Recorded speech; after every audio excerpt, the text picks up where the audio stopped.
Bonjour et bienvenue dans notre émission Sagesse bouddhiste. Trouver la voie et y consacrer sa vie. Nous allons parler durant 2 dimanches d'une grande dame qui vécut pour le Dharma, la nonne Ayakema.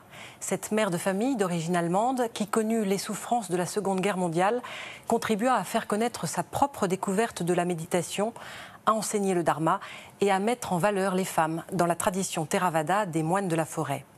Ayant traversé bon nombre d'épreuves dans la première moitié de sa vie, elle fut à l'origine de plusieurs temples, en Asie comme en Occident. Sa spécificité, si l'on peut dire, était la méditation qu'elle enseignait, avec notamment les jhanas, les stades successifs de concentration, dont nous parlerons précisément dimanche prochain. Aujourd'hui, avec notre invitée Jeanne Schutt, nous verrons comment la vie d'Ayakema illustre tout à fait les enseignements du Bouddha, comment notamment les souffrances qu'elle connut la mirent sur la voie de la méditation puis de l'enseignement, elle qui alliait détermination et simplicité. Jeanne Schutt, bonjour. Bonjour. Vous pratiquez le bouddhisme dans la tradition de la forêt depuis une trentaine d'années. Longtemps, oui. Vous traduisez les enseignements de maîtres anglophones à l'oral, mais aussi à l'écrit.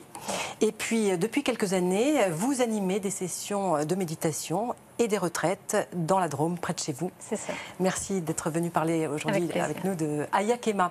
Alors justement, vous êtes passionné pour Ayakema. Comment est-ce que vous êtes allé à sa rencontre, finalement ? Alors au départ, c'est un ami qui m'a parlé d'elle. Il avait rencontré beaucoup de grands maîtres de la tradition de la forêt, en Thaïlande notamment. Et il m'a dit, mais tout de même, la personne qui m'a le plus marqué dans ma formation spirituelle, ça a été une femme, Ayakema.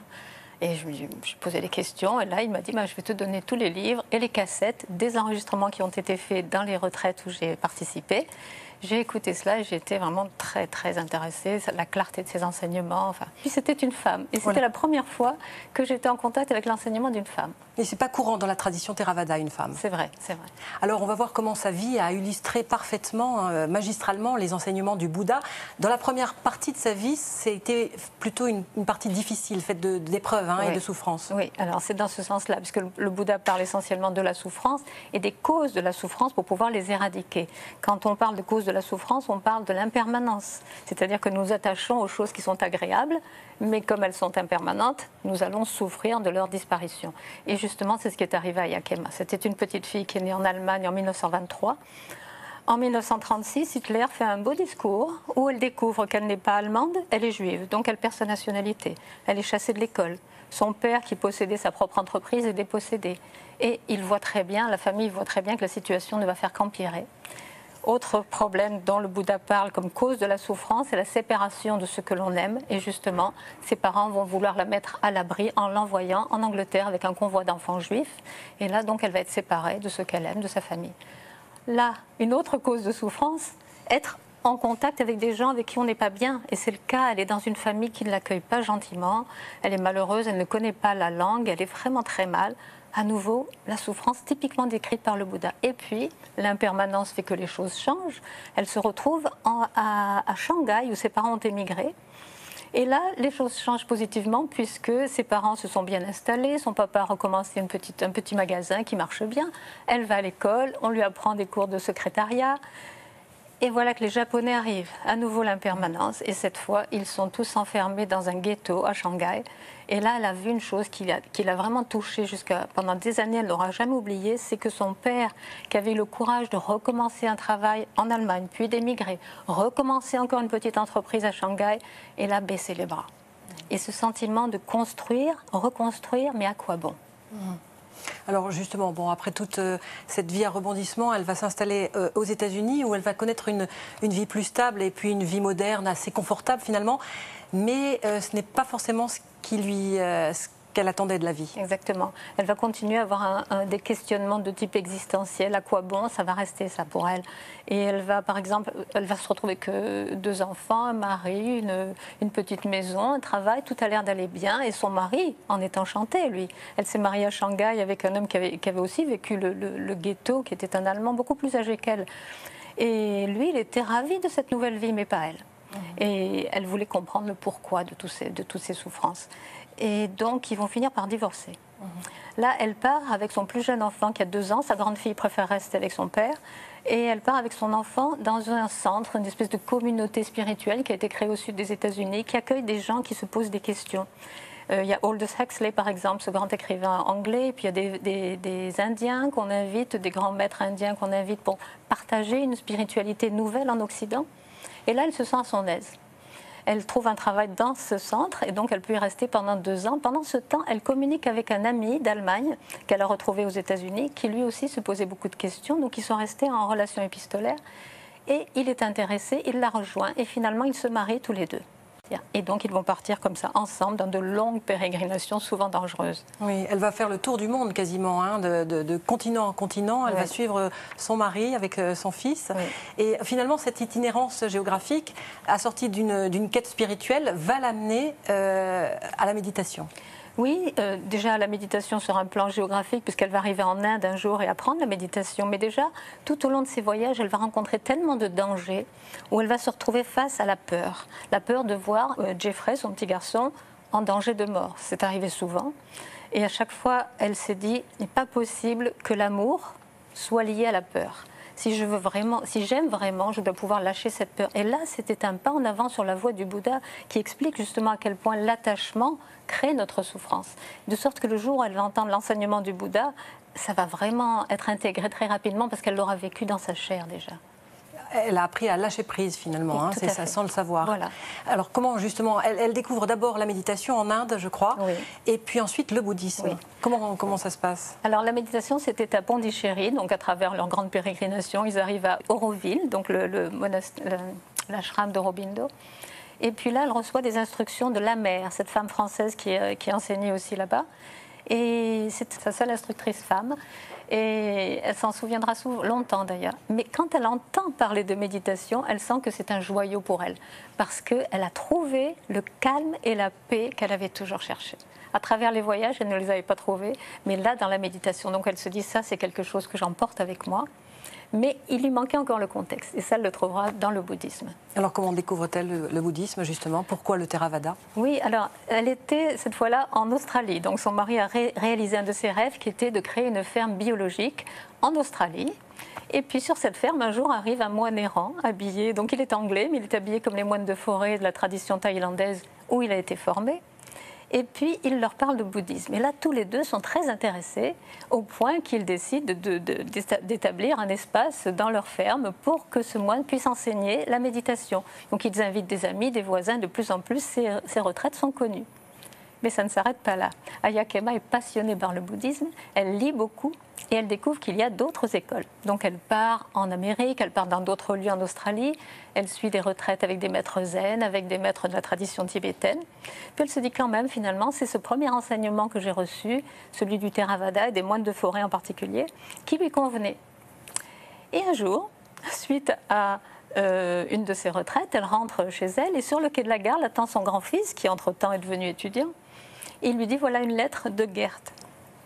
Et dans cette lettre, il y avait écrit, tu as trouvé ta voie, continue. Moi, ce n'est pas encore ça, je pars. Et elle se retrouve toute seule, dans cette grande ferme qu'elle est incapable de gérer toute seule. Et elle est furieuse dans un premier temps, mais là, son caractère va commencer à s'affirmer. Elle a un très fort caractère, une détermination, une persévérance aussi. Oui. Et alors, ce n'est qu'assez tard qu'elle va être ordonnée nonne, oui. Mais pas en Thaïlande. Non, elle avait décidé surtout pas en Thaïlande parce qu'elle avait vu les nonnes en blanc là-bas qui n'avaient pas un statut tellement reconnu et c'est pas, avec sa personnalité, ça n'aurait pas convenu.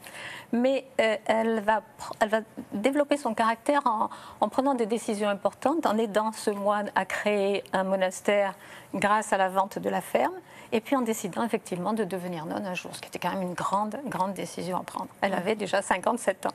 Oui, c'est ça, c'est vraiment finalement au deuxième moment de sa vie. Oui, une deuxième vie qui est commencée. Alors Jeanne Schultz, quel était en fait finalement le tempérament d'Ayya Khema?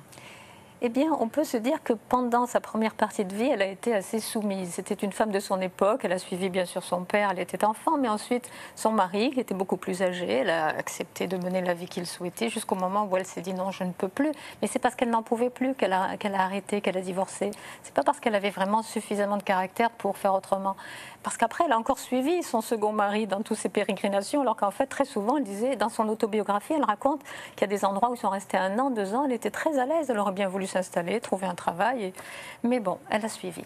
Mais quand même, quand son mari l'a laissée, qu'elle s'est retrouvée toute seule avec cette ferme sur les bras, là, son vrai tempérament est arrivé. Et donc, elle a fait preuve d'un grand génie d'organisation pour vendre cette ferme déjà. Et puis, pour créer le monastère, elle a donné l'argent au moine. Même moine n'a pas grand-chose, il ne peut pas faire grand-chose avec l'argent. Il faut qu'on fasse pour lui. Et donc, elle a été l'organisatrice, la créatrice du monastère. Elle a organisé les retraites pour lui et très vite, elle a enseigné avec lui. Et puis, elle a pris confiance en elle. Alors, en dehors de la création de monastère, elle en a créé donc en Australie, mais aussi au Sri Lanka, spécialement pour les nonnes. Oui. Et puis aussi le dernier en Allemagne. Oui. Alors, au Sri Lanka, c'est là qu'elle a voulu être ordonnée. Et très vite, les femmes se sont approchées d'elle en lui disant, oui, ils ont vu que c'était une femme de caractère, une occidentale qui arrive se faire ordonner au Sri Lanka, ce n'est pas banal. Et donc, ils lui ont dit, on a besoin d'aide. En tant que femme bouddhiste, on a besoin d'aide. Et elle va créer un monastère spécialement pour les femmes, donc ça s'appelle l'île des Nonnes, donc sur un grand lac au Sri Lanka. Et plus tard, elle va continuer à représenter les femmes, notamment la première grande rencontre internationale sur les femmes dans le bouddhisme autour du Dalai Lama en 87. Oui, on peut dire qu'elle a contribué un petit peu à leur donner confiance à ces femmes qui ne sont pas très, qui sont un petit peu effacées par rapport à la communauté monastique. Oui, oui. Elle disait, je ne comprends pas, dans toutes les religions, on constate qu'il y a par exemple 200 femmes dans un temple pour 10 hommes, et pourtant ce sont les hommes qui tiennent les rênes de la vie spirituelle. Et il fallait que ça change. Eh bien, elle a tenu les rênes de sa propre vie avec beaucoup d'énergie. Alors, hormis les monastères, c'est ce qui est considérable, elle a laissé aussi beaucoup d'enseignements en langue anglaise, notamment, et allemande. Oui. Comment sont-ils faits, ces enseignements? À qui s'adressent-ils? Ils s'adressent essentiellement aux laïcs. Parce qu'en tant que nonne, elle n'avait pas le droit d'enseigner aux moines, même s'ils s'arrangeaient pour écouter ces enregistrements quand ils en avaient l'occasion. Mais donc, elle enseignait à des laïcs en anglais. Beaucoup, elle était souvent invitée aux États-Unis et en Allemagne. Et donc, elle a ensuite récupéré, mis en forme, disons, les transcriptions que ses disciples faisaient de ses enseignements. Et elle en a fait des livres qu'elle a bien supervisés elle-même. Elle a même fait créer une maison d'édition par ses disciples allemands, donc qui s'appelle Jana Verlag. Jana parce que c'était un point important de son enseignement, la méditation. Alors justement, pour conclure, quel sera finalement le point le plus marquant de son œuvre, Ayakema? Alors justement, sa grande force, c'était d'enseigner la méditation, et en particulier les jhanas qui correspondent à ce qu'on appelle la concentration juste. Le Bouddha a donné une voie octuple, et la dernière partie s'appelle concentration juste, et il la subdivise, notamment dans un grand enseignement reconnu par toutes les traditions bouddhistes qui s'appelle les 4 fondements de l'attention. Il la subdivise en 4 parties qui correspondent à ce qu'on appelle les 4 jhanas dans la tradition du Theravada.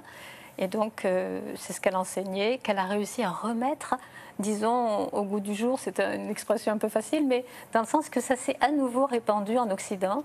Quand elle a pratiqué ça elle-même, elle a rencontré un vieux moine au Sri Lanka qui lui a dit « C'est merveilleux, c'est un art qui se perd, il faut que tu le transmettes ». Et c'est vraiment ce qu'elle a fait tout le reste de sa vie. Alors c'est précisément ce de quoi nous parlerons la semaine prochaine, sur la méditation et les jhanas en particulier, qui est donc une spécificité d'Ayakema. Tout à fait. Merci beaucoup Jeanne Schut d'avoir répondu à nos questions ce dimanche. Nous vous retrouverons donc la semaine prochaine pour la suite de l'émission. Pour en savoir un peu plus, voici quelques suggestions de lecture. Tout d'abord de notre invitée Jeanne Schut, et s'il suffisait d'être présent, édition Sully. Il s'agit donc d'une présentation de l'étonnante vie, mais aussi des enseignements d'Ayakema sur les thèmes qui lui tenaient à cœur, dont celui de la méditation. Être une île de Ayakema aux éditions Dharma. Il s'agit du seul livre édité en français de cette femme qui s'exprimait en allemand et en anglais. On y découvre par exemple comment la tendresse permet de développer la pratique de la méditation. Et puis enfin, Liliane Silburn, Une vie mystique par Jacqueline Chambron, édition Almora. Voilà qui termine notre émission, à voir ou à revoir toute la semaine sur le site internet de France 2 en cliquant plus.fr. Merci de nous avoir suivis. Nous vous retrouverons avec bonheur la semaine prochaine pour la suite de ce programme. Très bon dimanche.